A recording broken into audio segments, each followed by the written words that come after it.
Welcome back to our course. We are proceeding now with the topic number 3, renewable energy. And as you can see, we will talk more about hydropower.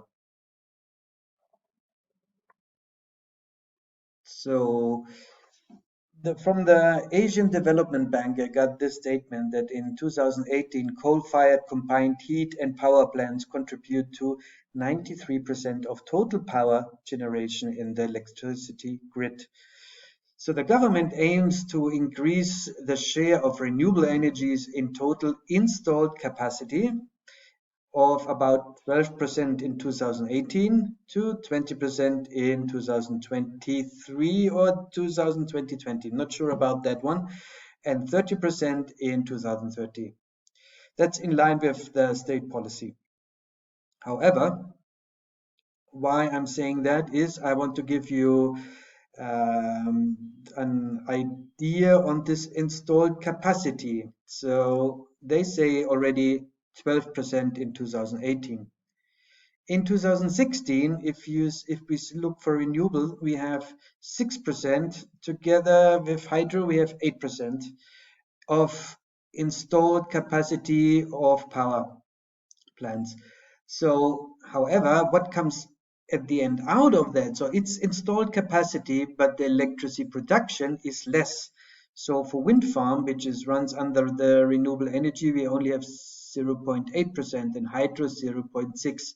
I think that's quite interesting to see because where are the 8% installed capacity of renewables? So something is not working there as an idea. But before we go into details there, I just want to show you or indicate to you the types of hydroelectric power.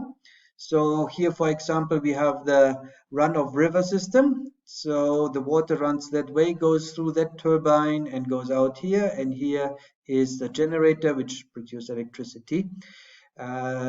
This is an older picture. The new version of run-of-river power, electricity power, actually have a kind of a staircase that the aquatic animal life can actually go upstreams like the fish.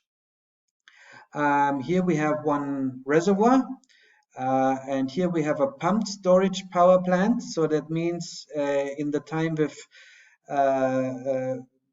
high electricity demand, the water which is in the lake here can be the channel can be open and the electricity can be produced via that turbines on the bottom here. However, if there's a surplus of electricity, the water will be pumped from the river or lake, whatever it is, up back in the lake, so it can like balance the demand. Here, that is a Pico hydroelectric power plant. I would not really say, but it's a Pico electricity production device from Nepal. So it's below 1 kilowatt. And here we have one which we installed at the River Nile by GSZ. It's a floating, like a floating boat, and it has its turbine underneath. However, we did not use that for generating electricity. We use that for pumping water from the river level to a higher level where the fields were. So then about dams, they have some environmental impact, and I want to give you an example on one of them. That's, for example, that's the dam here in Egypt in Aswan, and that's the Lake Nasser, right through the desert. That's the border of Sudan, and here is like the end of the lake. So the Nile River was dammed there, and these are the negative effects on aquatic life. So migration, so the fish cannot move up and down the river anymore. Then changing groundwater level, relocation of more than 100,000 Nubia, which lived in that very fertile river area with a very fertile soil. So a whole tribe got relocated. Then impact on the microclimate. So you have very high evaporation here in the desert through the water. So you're losing a lot of water which would normally flow. Then with that, less water is actually reaching up to the end. There, somewhere here is the Mediterranean Sea. So there is not enough water actually from the Nile River to enter the sea anymore. So the seawater is actually entering into the river, and you have salination of the groundwater there. And then you have high siltation in the lake. That's due to because here during the rainy season you have a lot of uh, uh, fertile soil coming down with the river, and it's settling down here in the lake.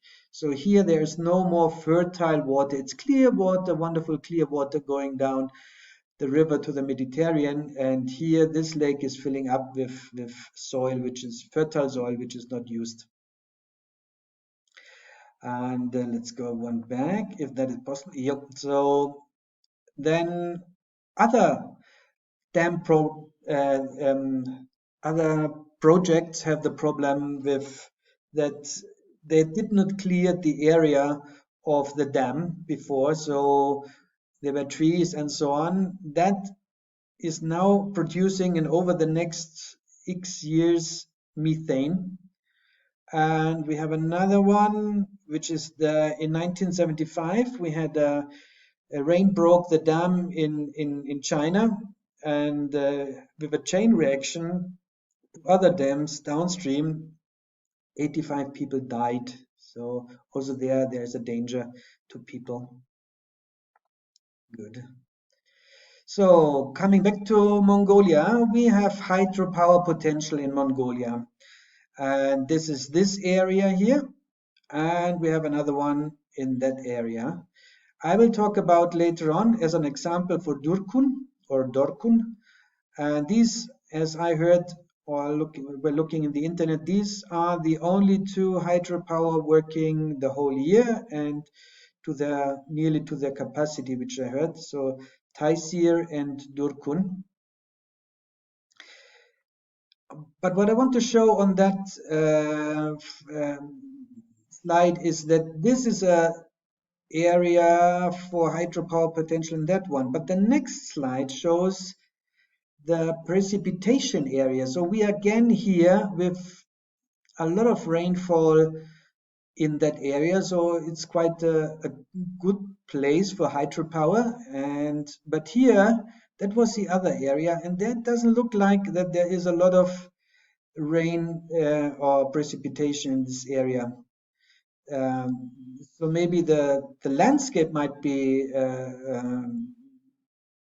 helping for to produce hydropower, but I'm not sure if the water is available. Maybe that river or what they're proposing comes from outside of Mongolia. Anyway, let's go to the dam which I said. So currently hydropower electricity is produced at less than 10 small plants in the country. Only 2 hydropower plants are working around the year, Durkun and Taishir, what I mentioned before.